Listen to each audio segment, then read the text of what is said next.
Alright, so the first thing I did was put the car up on jack stands with the rear end up as high as I could get it.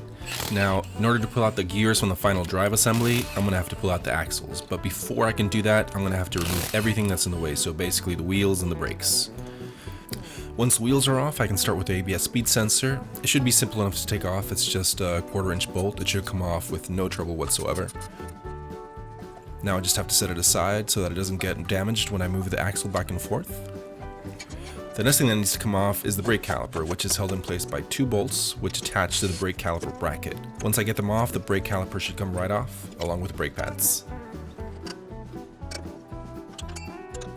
These 2 bolts that hold the caliper bracket in place are a little bit more of a challenge. I'm going to have to smack them a few times, but they should come right off as well.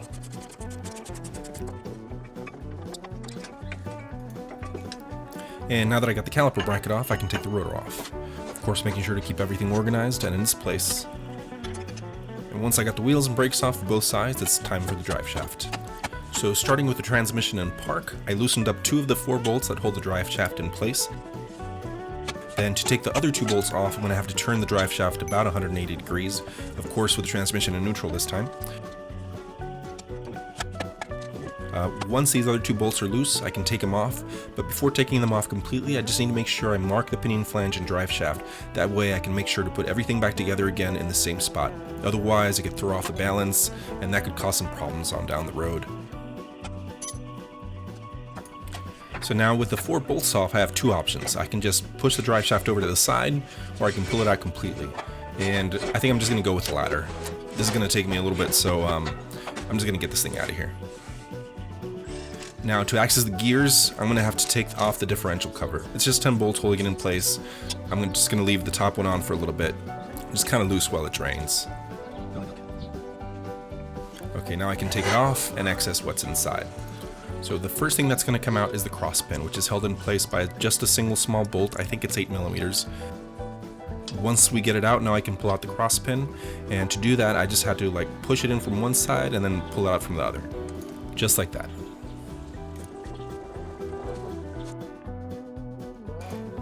Okay, now that I got the cross pin out, I can take out the C-clips. To access the C-clips though, I'm going to have to move the axle in just a little bit. Now I just need a magnet to pull it out.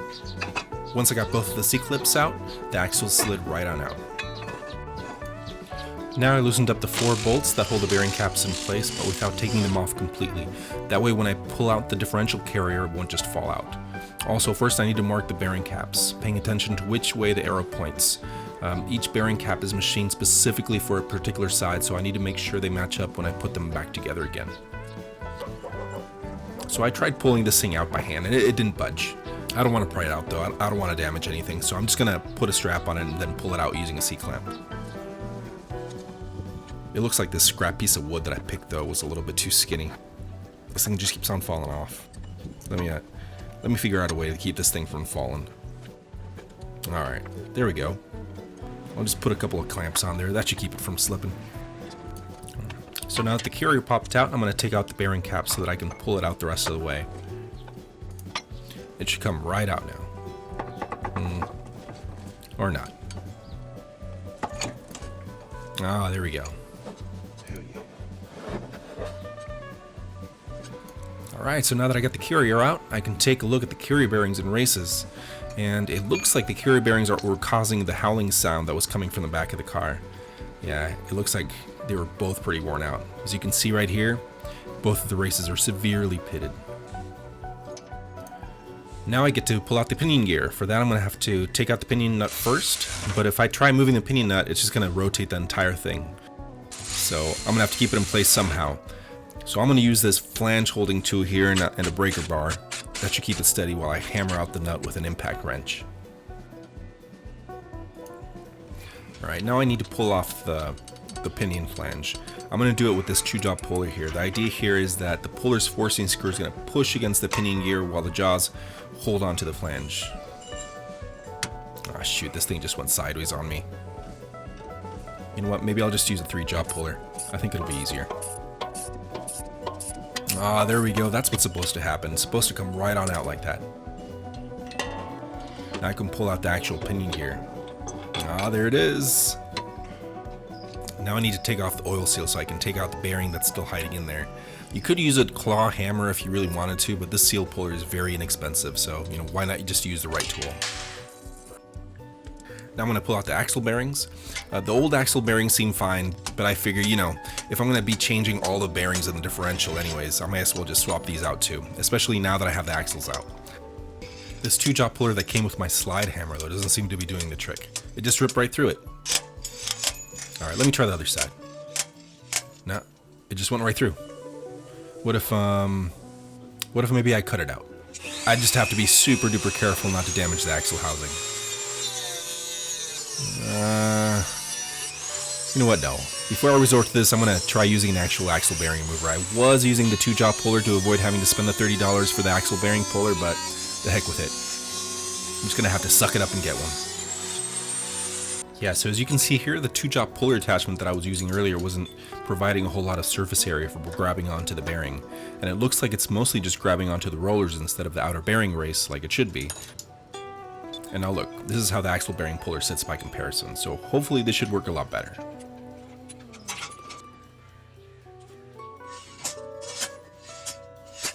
Oh, I just freaking snapped.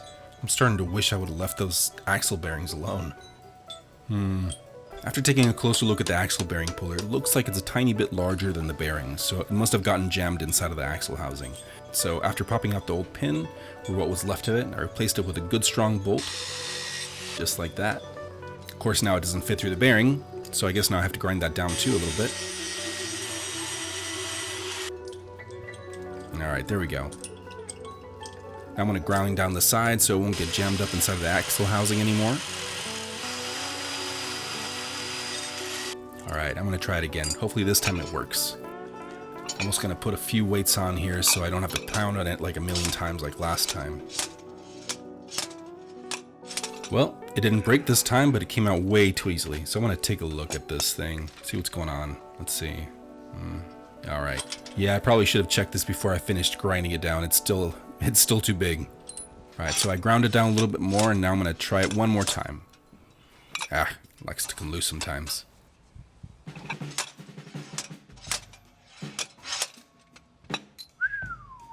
Yahoo! Now for the other side. It's still not seating in there. It's still hitting the inside of the axle housing. So that's a little strange. The left side of the axle housing must be a little narrower than the right, so I guess I have to cut it down just a little bit more.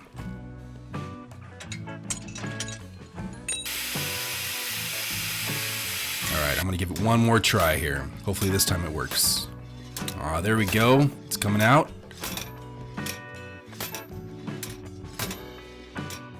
Bam! That's what it's supposed to be like, just like that.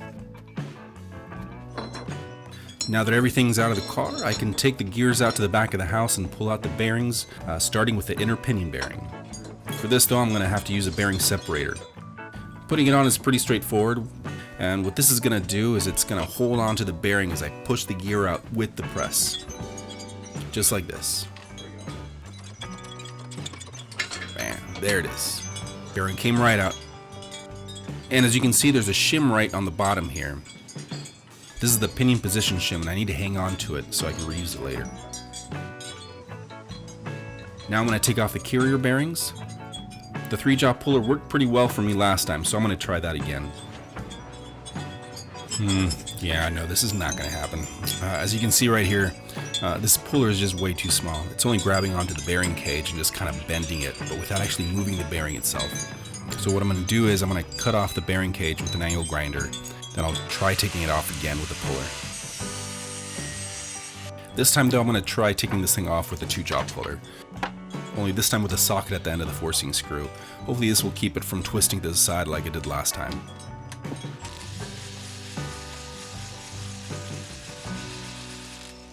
There it is. Came up pretty easily actually. I should have just done that from the start. Dang it, now the driver's stuck in there. There it goes. It doesn't look like the carrier is damaged at all though, so that's good. Next time though, I'll have to remember to flip the driver over so it doesn't get wedged in there. Okay, now onto the other side. Since the 2-jaw puller seemed to work pretty well, I'm going to try it just straight like this without removing the cage. It looks like I can probably get it into those little grooves there, which I'm pretty sure is what they're for. This time with the race driver upside down. Oh, look at that. It came right out. I should have just done this last time. I guess all I needed was a bigger puller. Now that the bearings are off, I can move on to the ring gear. It's just 10 bolts, pretty straightforward. Now I'm going to put the carrier on top of the press here with the ring gear sitting on the workbench. The idea here is to push the carrier through the ring gear. I like that crunching sound. Like magic. That was pretty cool. Hello, Mr. Ring Gear.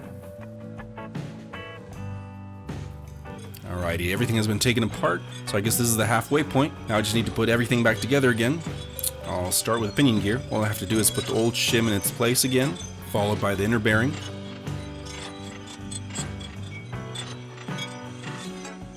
And there we go. I just kept on going until it was seated properly.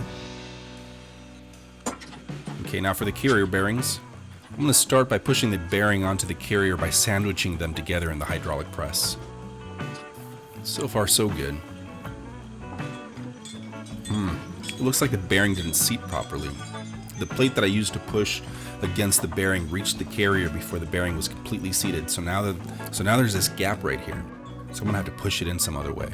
Now I can do a couple of things. I can take the inner bearing race from the old carrier bearing and use it to push the new carrier bearing down like so.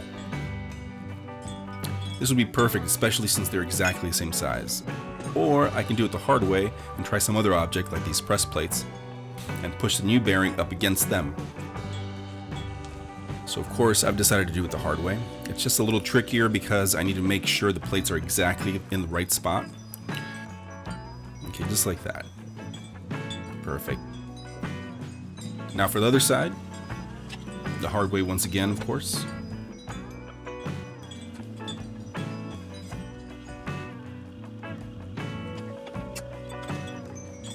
Now in order to get the ring gear on, I'm going to have to use the old ring gear bolts to pull it through. But of course I need to make sure the bolt holes in the ring gear are perfectly aligned with the bolt holes in the carrier case. To do that, I just place the ring gear on top of these 2x4s that I used earlier, and then I just slid the carrier right through. It helps to grab it from the bottom. That way I can support the weight of the carrier as I carefully align the bolt holes. And once they're lined up, I can put the bolts in. Just a turn or two at first so that the gear doesn't veer off too much to one side or the other. Okay, now that they both got a grip on the carrier, I'm going to start tightening them up a little bit. Little by little. Back and forth. Just a few turns at a time until the ring gear is completely seated. Okay, now that the ring gear is seated, I'm going to remove the old bolts and install the new bolts that came with the kit, along with a little bit of red Loctite. Once they're in there, I just need to tighten them up to spec, so 97 to 102 foot-pounds, and we'll be well on our way to getting this old car back up and running. So before I can put everything back into the car, I need to put in the new pinion bearing races.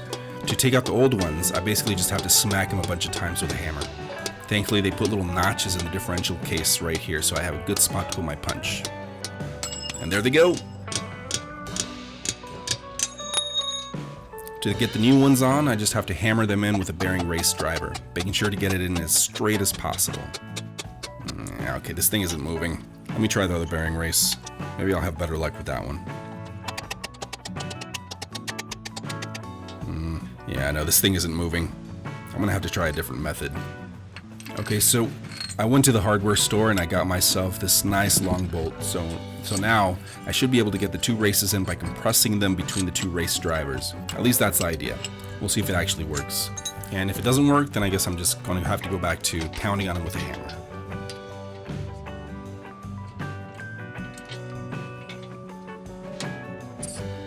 So far, so good.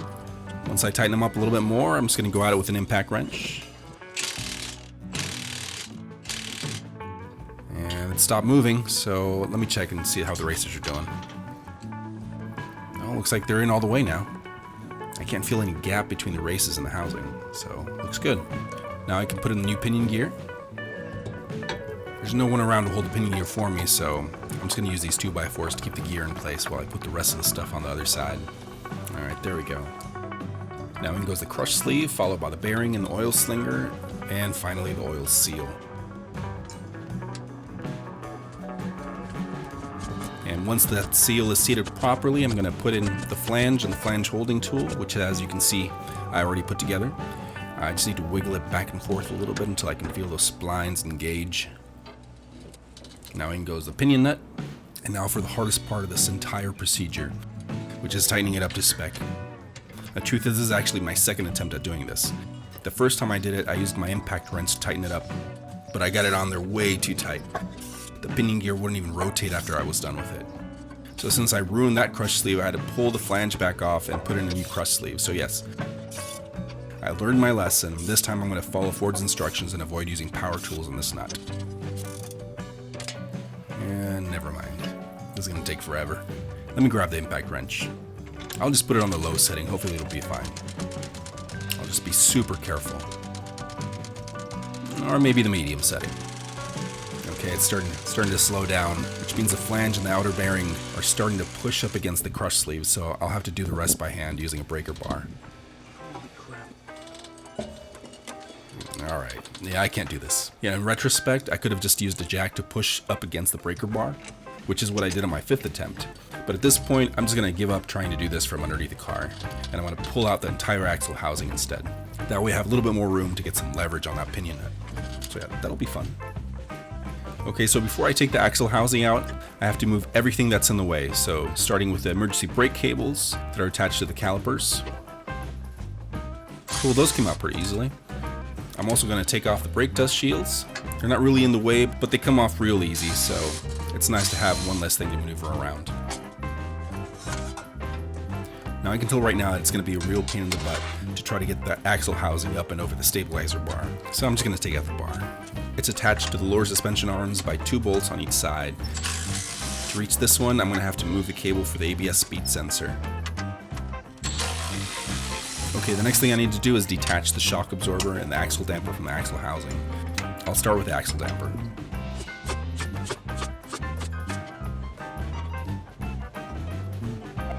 Now for the shock absorber.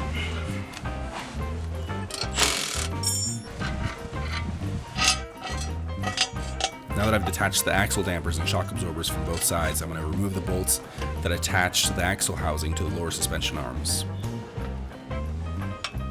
Before I do that though, I'm going to make sure that both of the suspension arms are supported by jack stands. And I'm also going to support the axle housing itself with my jack. No, this bolt still doesn't want to come out. Maybe if I wiggle the housing a little bit with my hand. Ah, there it goes. Now for the other side. The only have left to do now before taking out the housing is to take out the 2 bolts that attach the housing to the upper suspension arms. It shouldn't be too bad. Now how am I going to get this thing out of here? I guess I just have to get it up and over the lower suspension arms. The only tricky part's going to be getting it past the shock absorbers without damaging them.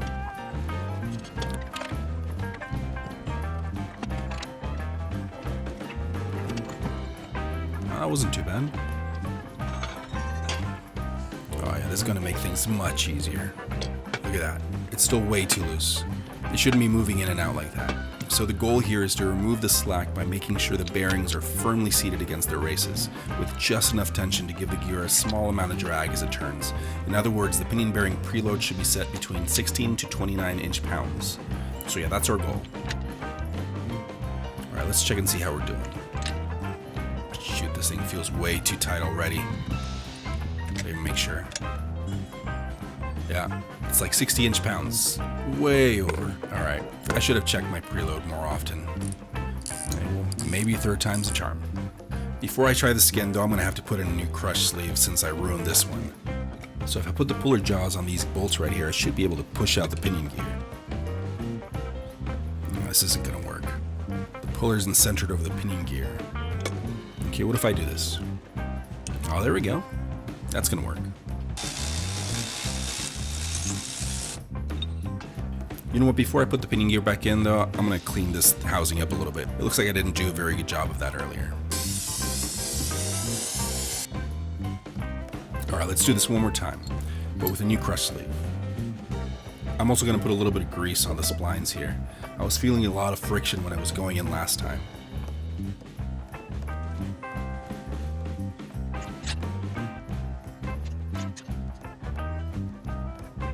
That's close enough. Moving on.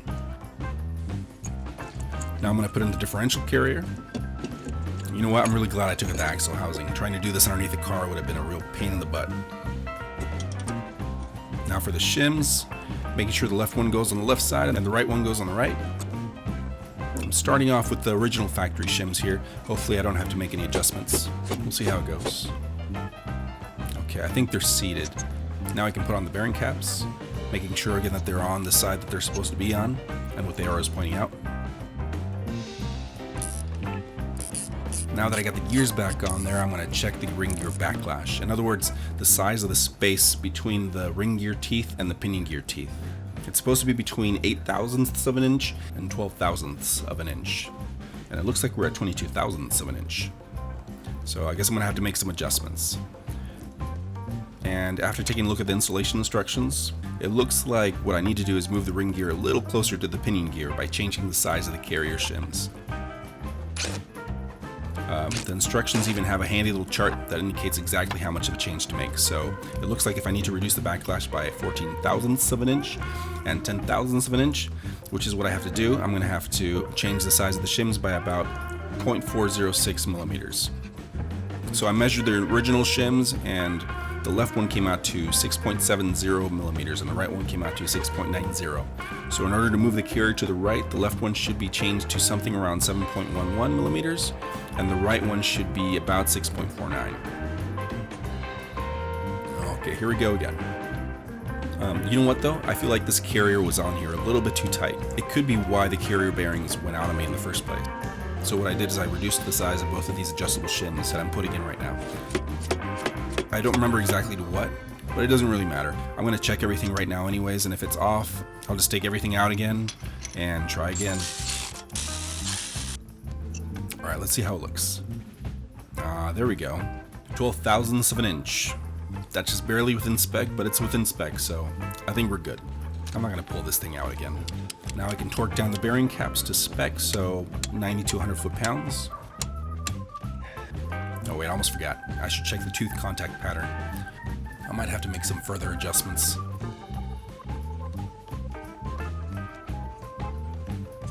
Looks like I got lucky. The pattern looks pretty good. If you're doing this at home and the contact pattern doesn't look right, you'll have to take a look at the installation instructions. You may have to change the pinning position shim, which is, yeah, this one right here. So, fun, right? It would mean pulling everything back out again, including the inner pinning bearing. So luckily it doesn't look like we're going to have to do that today. Now that the hard part's done, I just have to put everything back in the car. I want to put the cover back on for now, just to prevent damage and contamination, and I'll be taking it off a little bit later. So I guess I'm going to be putting this back in reverse order. Starting with the upper suspension arm bolts, then the lower suspension arm bolts, and now for the shock absorbers.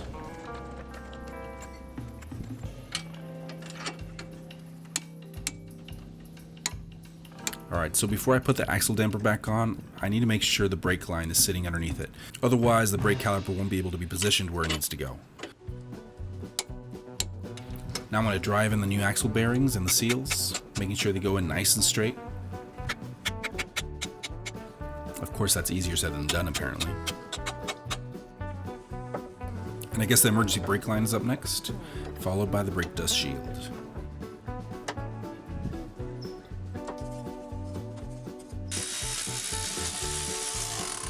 Once I lubed up the axle bearings a little bit, I can finally reinstall the axles. Being super careful not to damage the seals and making sure they are positioned just right so that I can reinstall the C-clips. I may have to wiggle it back and forth a little bit. Perfect. Once those clips are back on, I just pull the axle outward a bit, making sure I installed the C-clips correctly. The last thing that has to go in here now before I cover it up for good is the cross pin.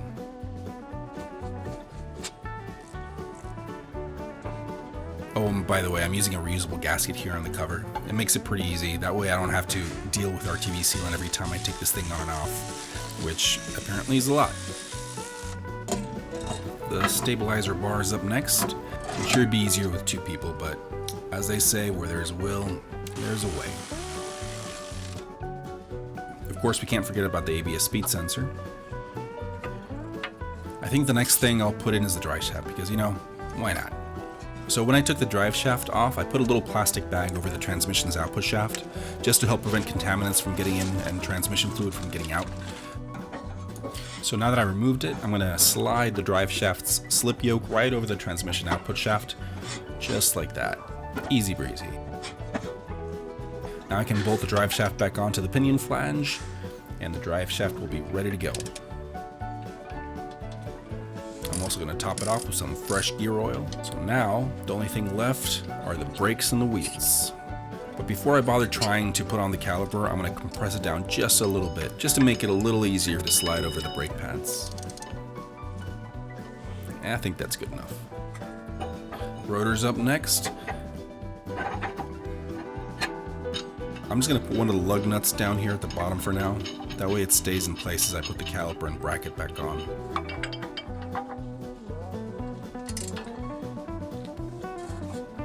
Alrighty, now that the caliper bracket is on there nice and tight, the brake pads are up next. Now I tried getting them on the caliper bracket earlier, but they're not staying put. Unfortunately, these old clips are pretty much gone, so I had to go get some new ones. These should do a much better job of keeping the pads tight up against the bracket. Yep, there we go, nice and tight. Okay, now on goes the brake caliper. I figured out the hard way, by the way, that it's very helpful to hold on to this slide pin while trying to get the bolt on there. Yep, just like that. Alrighty, now I just need to get the wheels back on and she should be ready for a test drive.